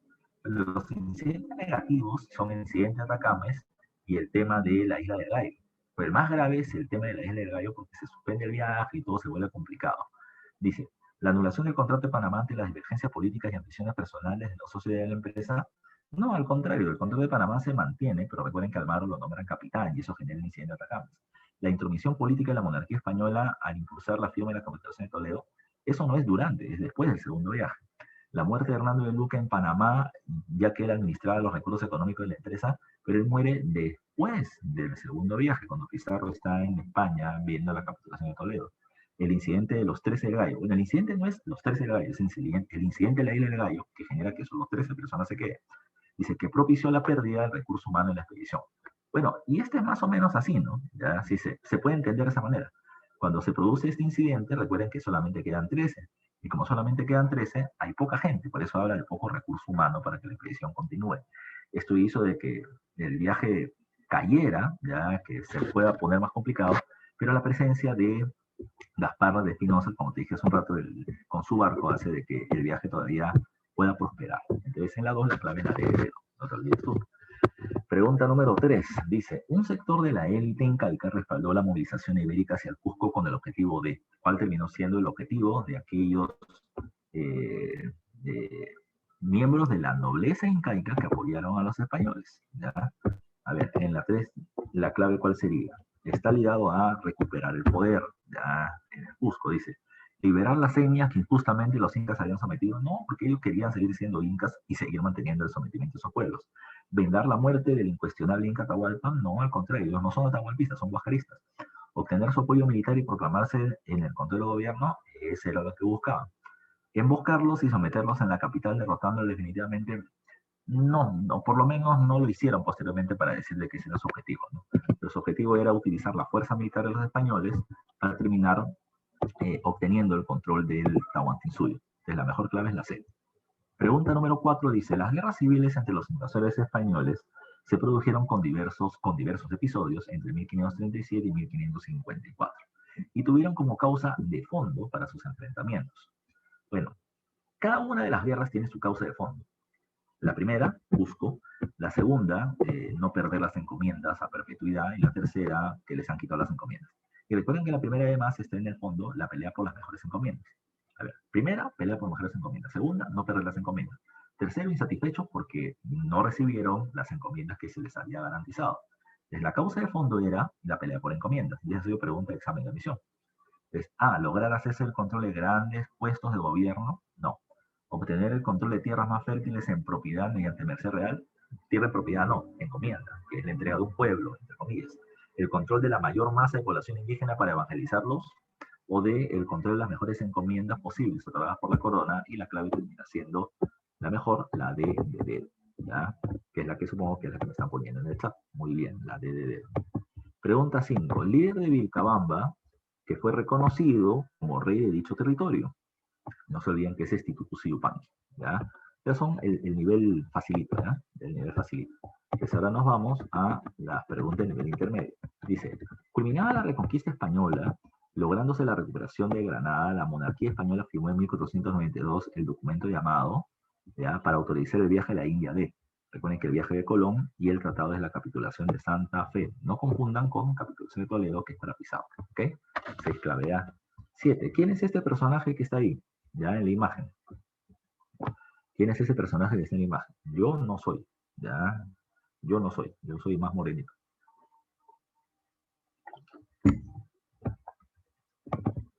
A ver, ¿quién es? Es Pizarro, definitivamente. Entonces dice, en la imagen se aprecia a continuación que es un personaje muy importante del proceso de invasión al Tahuantinsuyo, señale el enunciado que describe mejor a ese protagonista.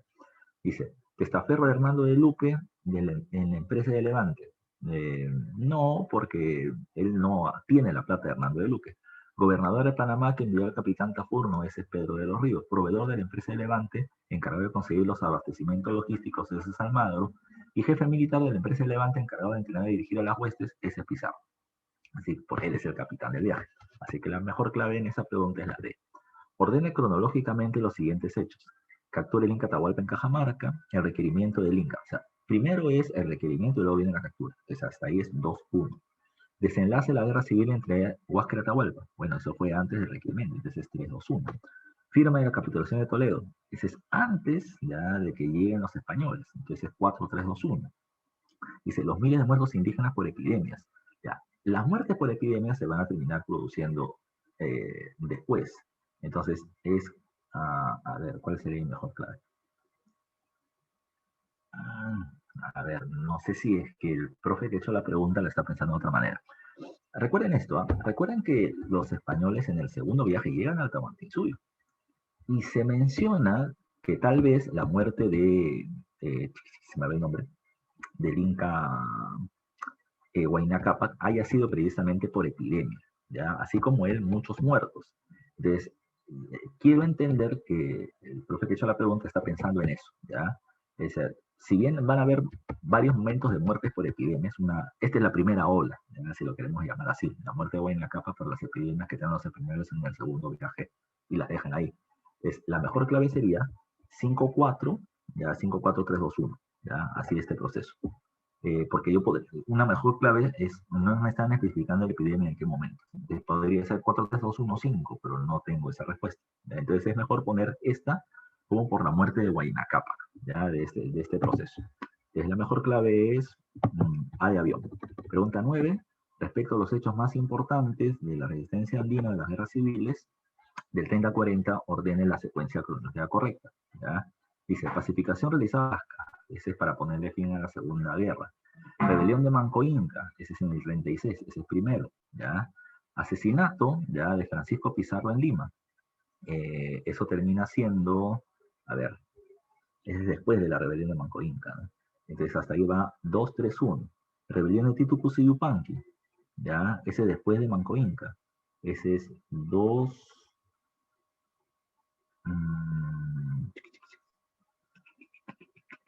No, ya es 2-4,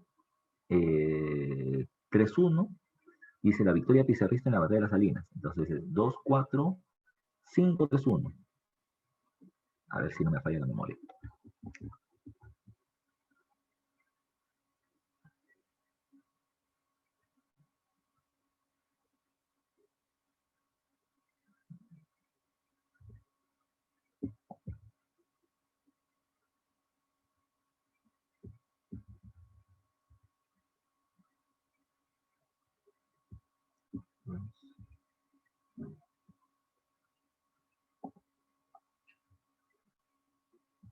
No, tú te pusiste después, porque ya no están los gobernadores.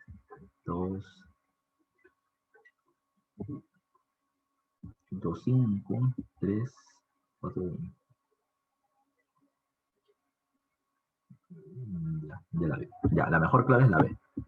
Mira, primero va a ser la rebelión de Manco Inca, y recuerda que Titu Cusi Yupanqui va a negociar con virreyes, ¿ya? Entonces ya no están los gobernadores.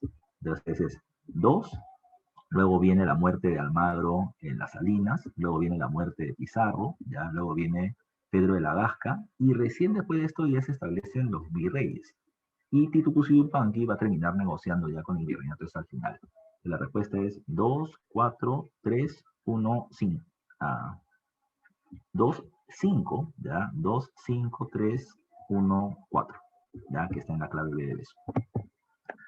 Esto de las fechas es difícil que venga en el examen de admisión, ¿no? Solamente acá es para recordar algunos datos. El movimiento Taquioncoy. El movimiento Taquioncoy te dije de que esta idea de rechazar el cristianismo, de recuperar la religión andina. Entonces dice, expulsar a los hispanos restaurando el orden ancestral. Dice, buscar el retorno de los pobladores a las huacas, es decir, a la religión tradicional, y restaurar el poder de la Panaca Huayna Cápac. Eso último no termina siendo el objetivo, porque no era un objetivo político, sino un objetivo religioso. Entonces la mejor clave es la D, 1 y 2. Dice, nivel avanzado. La segunda expedición encabezada por Cristóbal Colón tuvo un alto financiamiento a diferencia del primer viaje, y en ella se estableció, a ver, en el segundo viaje de Colón. Ya, recuerda que van a haber muchos financiamientos para fundar la ciudad de la Española, ¿ya? Y es la B, la fundación de la primera ciudad española en la hoy llamada América. 12, dice Tafur, halló en la isla del Gallo, lugar célebre por el episodio donde Pizarro preguntó a sus hombres si querían regresar a Panamá a ser pobres, ¿ya? Dice, solo 13 decidieron continuar y los demás se embarcaron a Panamá. Los 13 Pizarro esperaron medio año a la llegada de provisiones y hombres y finalmente Bartolomé Ruiz con provisiones es el que dirige el viaje al sur. Antes de cumplir con la orden, Pizarro y los hombres navegaron a las costas y llegaron a Tumbes. Allí fueron recibidos por los naturales, quienes ofrecieron alimentos y recursos, y era una forma habitual de establecer relaciones con esos pueblos. El texto anterior describe una entrada exploratoria de los españoles en las tierras sudamericanas. ¿Por qué es importante el viaje? Porque llegan al Tahuantinsuyo, ¿ya? Y eso es la clave D, porque en ese viaje se confirma la existencia del Tahuantinsuyo. 13. Entre los pueblos que respaldaron la invasión española del Tahuantinsuyo se encontró uno considerado como el de mayor apoyo, pues no solo entregaron alimentos y gente en apoyo militar, sino guías y mano de obra. ¿Quiénes son los principales aliados de los españoles en la conquista del Tahuantinsuyo? No se olviden que son los huancas, ¿verdad? Así que la clave es la DDD. 14. La principal medida de las leyes de Indias del año 42 que provocó levantamientos de los hispanos contra el gobierno fue que se anulaba la perpetuidad de las encomiendas, ¿ya? Por eso es que ellos se van a rebelar. Así que la mejor clave es la B de besito. Y la última, termina siendo esta. Dice, relaciona correctamente la rebelión de Vilcabamba y los hechos adecuados. Y se aceptó encomienda de Yucay. Ese es Sailitup. Pone fin al levantamiento. 3 con A. Aceptó la paz de Acobamba. Ese es Titucucidupangui para que lo reconozcan Inca. Y va a ser derrotado en Huayna Pucará. Termina siendo Tupac Amaru I. Después lo van a terminar decapitando y descuartizando. Entonces es 1C, 2B y 3A. Y eso está en la clave B de besito. Muchachos, eso es lo que correspondía hacer la clase de hoy. La siguiente semana tenemos que ver la primera parte del virreinato, así que vengan por favor revisando economía, el virrey Toledo y sus principales medidas. En la pregunta número 12, la clave era, la D de dedo, Ángelo, la D de dedo es la clave, ¿ya? Así que ahí nos quedamos, muchachos, nos vemos la siguiente semana, cuídense mucho, sigan cuidándose, por favor, ¿ya? Nos vemos, cuídense mucho. Cuídense. Luego, profe.